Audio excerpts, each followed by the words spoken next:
MCQ number 43 geometric mean find करना है हम, ठीक है। ज्योमेट्रिक मीन का आसान सा फार्मूला है, ठीक है। x1 multiply by x2 multiply by x3 into xn का अंडर रूट, ठीक है। xn मतलब कि जितने नंबर हो गए उतने पे ही हम लोगों ने इसका अंडर रूट ले लेना है, ठीक है। हमारे पास कितना है, 7 है, मल्टीप्लाई बाई 14 मल्टीप्लाई बाई 21, इसका अंडर 1 2 3 हिस्से हैं, इसका अंडर रूट ले लें, ये आपका ज्योमेट्रिक मीन आ जाएगा, ठीक है।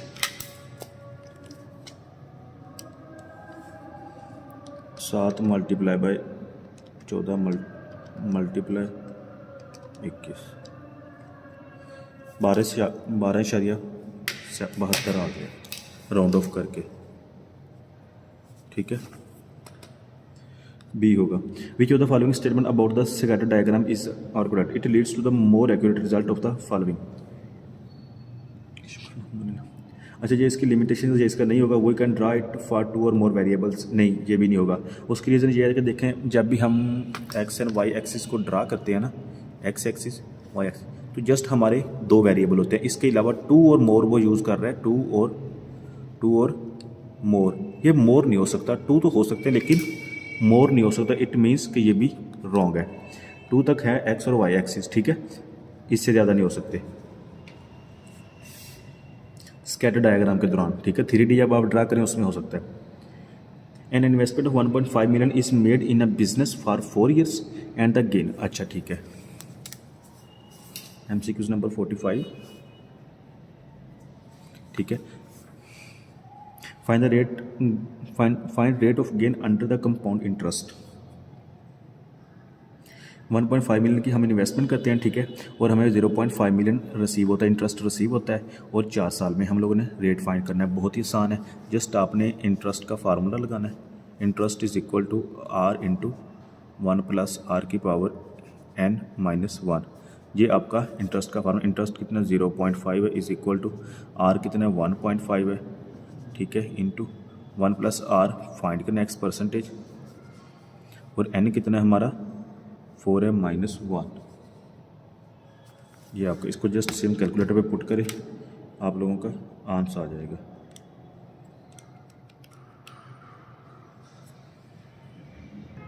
ये वैल्यूज कैलकुलेटर पे पुट की है, 0.5 1.5, ठीक है। हमारा 0.0745 आंसर आ गया। 0.0745 मल्टीप्लाई 100 किया, 7.45 यहाँ पे आ गया, ठीक है। परसेंटेज हमारा आंसर आ गया। If the discount rate is 12%, the present value of the X received at the end of each year for the next 5 years is equal to, अच्छा 2 चीज़ें, जब भी क्वेश्चन में ईच ईयर का नाम आ जाना, मतलब कि हर साल इन्वेस्टमेंट होती है, तो आप लोगों ने एन्युटी का फार्मूला लगा देना, ठीक है। एन्युटी का फार्मूला कब लगता है और कहाँ लगता है, ये मैं आपको कंडीशंस बता देता हूँ।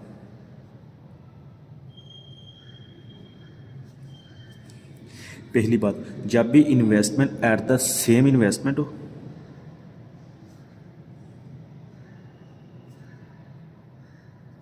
एंड सेम पीरियड हो, उधर आपका एन्युटी का फार्मूला लगेगा। मिसाल के तौर पर वो क्वेश्चन में बता रहा है कि हम 2 मिलियन इन्वेस्ट करते हैं, ठीक है, हर साल ईच ईयर, मतलब कि हमारा टाइम पीरियड भी 1 साल फिक्स है, कि मतलब हर साल बाद, और इन्वेस्टमेंट भी फिक्स है कि हर साल बाद 2 मिलियन ही करना है। तो इट मीन्स कि same investment same time period, जिस जगह पे आ गया हमारा एन्युटी का फार्मूला लगेगा। एन्युटी की आगे मज़ीद 2 कंडीशंस होती हैं, ठीक है, ड्यू एन्युटी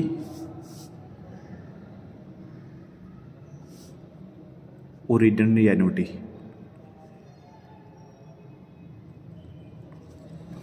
अच्छा, ड्यू एन्युटी का मतलब वो होता है, जब ड्यू एन्युटी का फार्मूला उस जगह पे लगेगा जब investment at the start of the period हो, ठीक है। या मिसाल के, जहाँ पे मिसाल के 2 डे या स्टार्ट या नो, मिसाल के तौर पर अब इन्वेस्टमेंट कर रहा है या अभी कर रहा है या नो अब कर रहा है, मतलब जब investment at the start of the period तो ड्यू एन्युटी का फार्मूला लगता है। और रिटर्न एन्युटी जब investment at the end of the period हो, ठीक है, तो वहाँ पे आपका रिटर्न एन्युटी का फार्मूला लगेगा।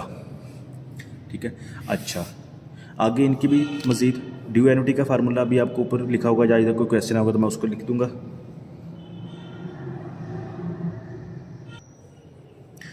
ड्यू एनुटी का फार्मूला हमारा होता है, अगर इसकी दो टाइप्स हैं, या तो प्रेजेंट वैल्यू या फ्यूचर वैल्यू, प्रेजेंट वैल्यू या फ्यूचर वैल्यू, ठीक है, प्रेजेंट वैल्यू या future value.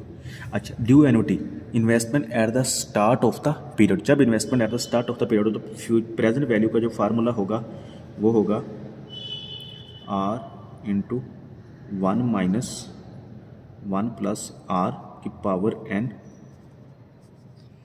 Bracket close divided by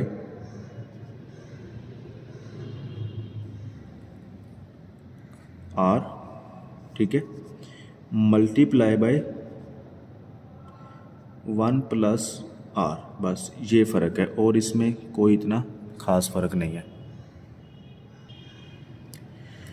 और जब फ्यूचर वैल्यू आप लोगों ने फाइंड करें, फ्यूचर वैल्यू का मतलब होता है ये, सॉरी इधर माइनस आएगा, ठीक है।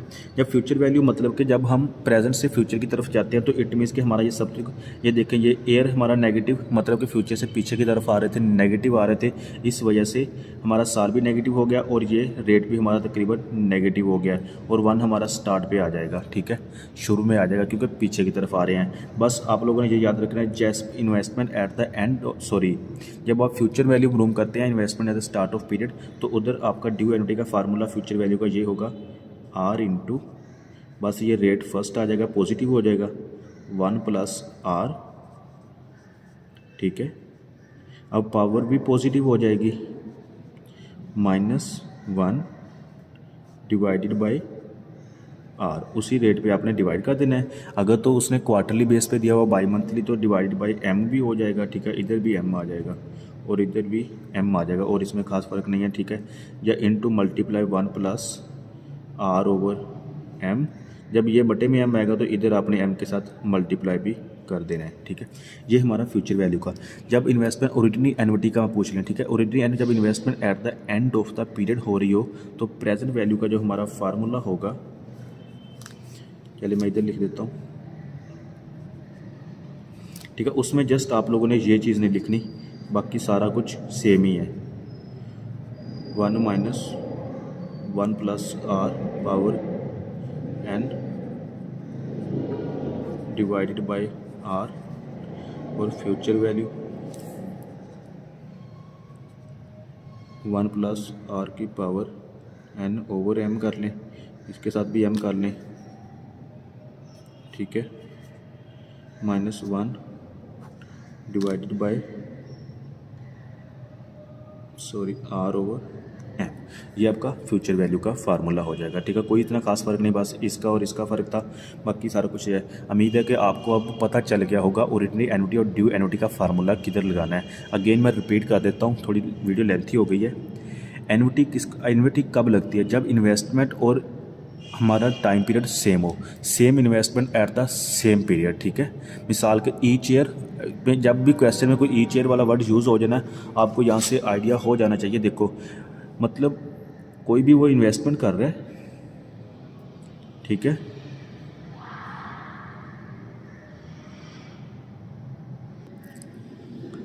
वो हर साल करता है, मतलब कि साल का दौरानिया 12 मंथ का होता है ना, हर 12 मंथ बाद, मतलब इन्वेस्टमेंट का जो टाइम है ना वो सेम है कि 1 साल बाद ही होगी, और जितनी इन्वेस्टमेंट एक्स करता है वो भी सेम है। क्वेश्चन में सम में बताई होती है, इसमें खैर नहीं बताई कि मिसाल के तौर पर 2 मिलियन कर रहा है तो वो हर साल 2 मिलियन ही होगी। तो आपको ये तो कंफर्म होगा कि यहाँ पे एनुटी का फार्मूला लगेगा। अब आप लोग आगे कन्फ्यूज़ हो कि कौन सा लगेगा, ड्यू लगेगा या ओरिजिनल लगेगा। अगर तो investment at the start of the period है तो आपका ड्यू लगेगा, अगर investment at the end of the period है तो ओरिजिनल लगेगा। अगर क्वेश्चन में ये दोनों चीज़ें ना बताई हो तो आप लोगों ने ओरिजिनल एनुटी का बदल लगाना है, ठीक है। अगर क्वेश्चन में ना बताया हो स्टार्ट है या एंड है तो आप लोगों ने यही लगाना है, ओरिजिनल एनुटी का बता देना है, ठीक है। अब आगे 2 कंडीशन आती हैं, उसका फ्यूचर वैल्यू या प्रेजेंट वैल्यू। अगर वो प्रेजेंट वैल्यू फाइंड कर रहा है तो आप लोगों ने प्रेजेंट वैल्यू का n माइनस में कर दें तो ये फार्मूला माइनस वाला आ जाएगा, ठीक है। प्रेजेंट वैल्यू पीछे की तरफ आ जाना है। अगर फ्यूचर का लगाना है तो फ्यूचर में आपने आगे की तरफ जाना है, मतलब कि हमारा जो साल पॉजिटिव हो जाएगा और आप लोगों ने फ्यूचर का फार्मूला लगा लेना है। बहुत आसान कंसेप्ट था, ठीक है, क्योंकि ये मैंने इसलिए दिया, काफ़ी लोगों को इस चैप्टर में इशू आ रहा था, इसलिए मैंने इस चैप्टर को थोड़ा सा एक्सप्लेन कर दिया है। चलिए MCQ की तरफ अब मूव होते हैं। If the discount rate is 12%, the present value of X received at the end of each year। अब ये आप लोगों को कंफर्म होगा, अगर each year लग रहा है इट मीन्स कि यहाँ पे एनुअटी का लग रहा है फार्मूला, ठीक है। अब एनुअटी का कौन सा लगेगा वो देखते हैं। For the next 5 year is equal, if the discount rate is 12%, the present value of x received at the end of each year, at the end use कर रहा है और ईच ईयर।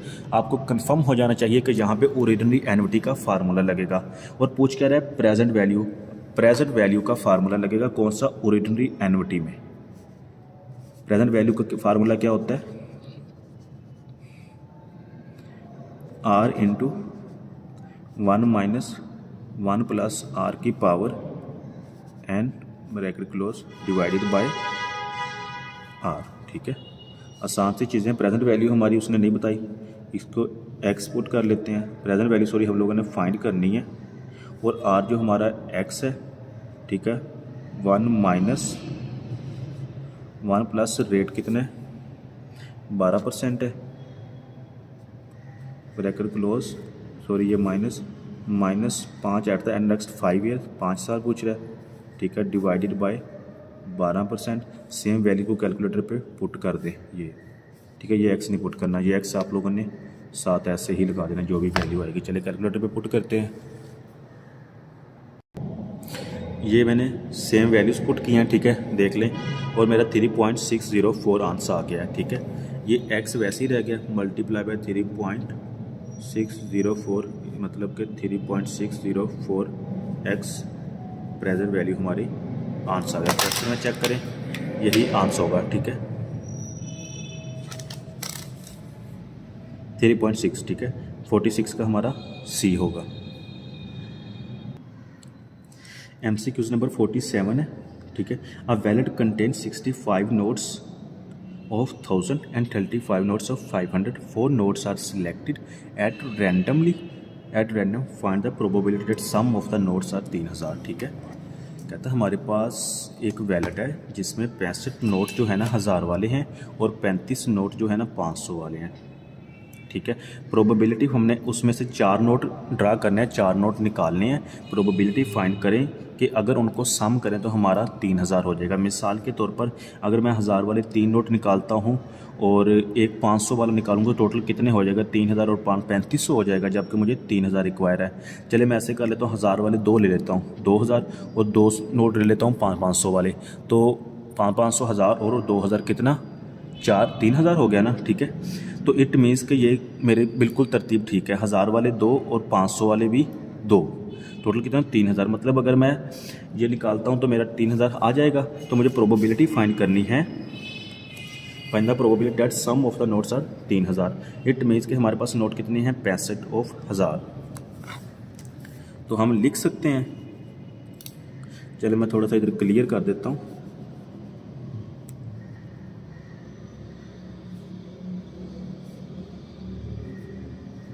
पैंसठ नोट 1000 वाले थे और 35 नोट 500 वाले थे, ठीक है। अगर इसमें से हम 2 करते हैं तो इसमें भी 2 ड्रा करते हैं तो ये 2000 इसका हो जाएगा,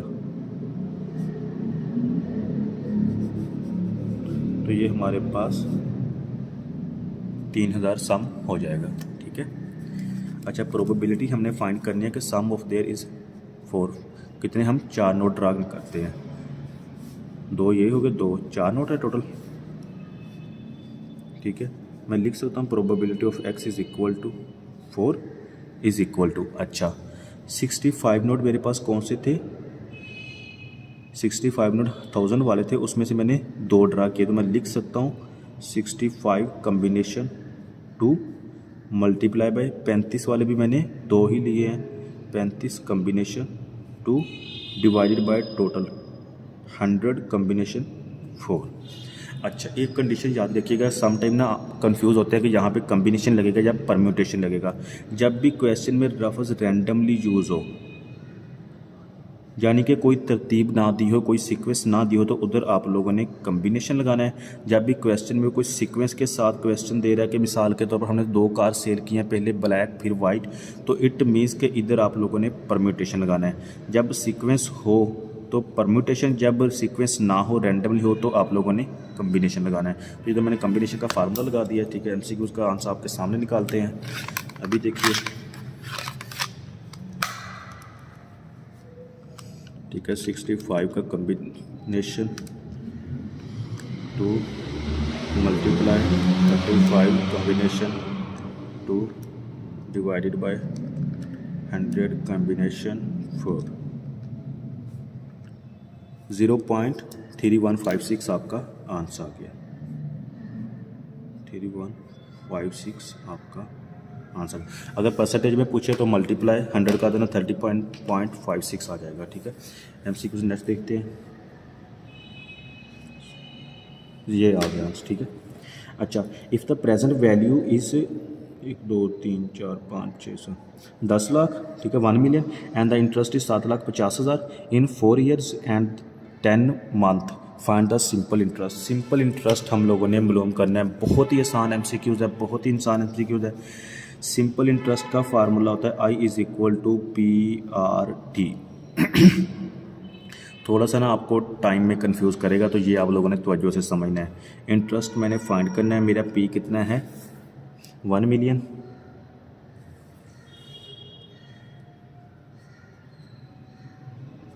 ठीक है।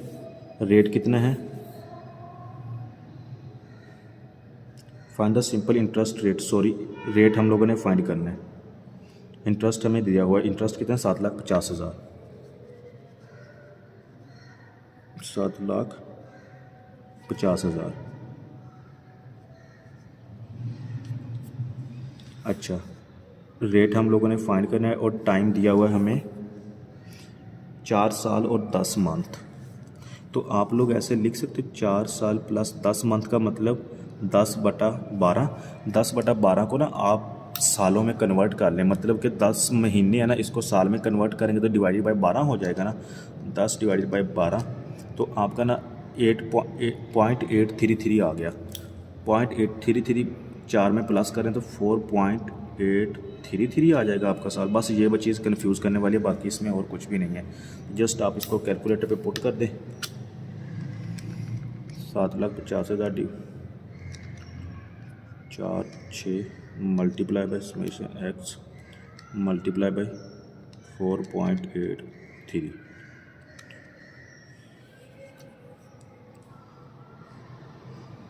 कैलकुलेटर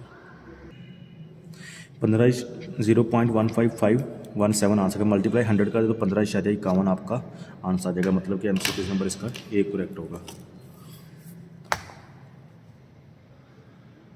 15.51% परसेंटेज में, ठीक है। MCQ नंबर 48 हो गया। इंशाल्लाह 49 नेक्स्ट वीडियो में देखते हैं। अल्लाह हाफिज़।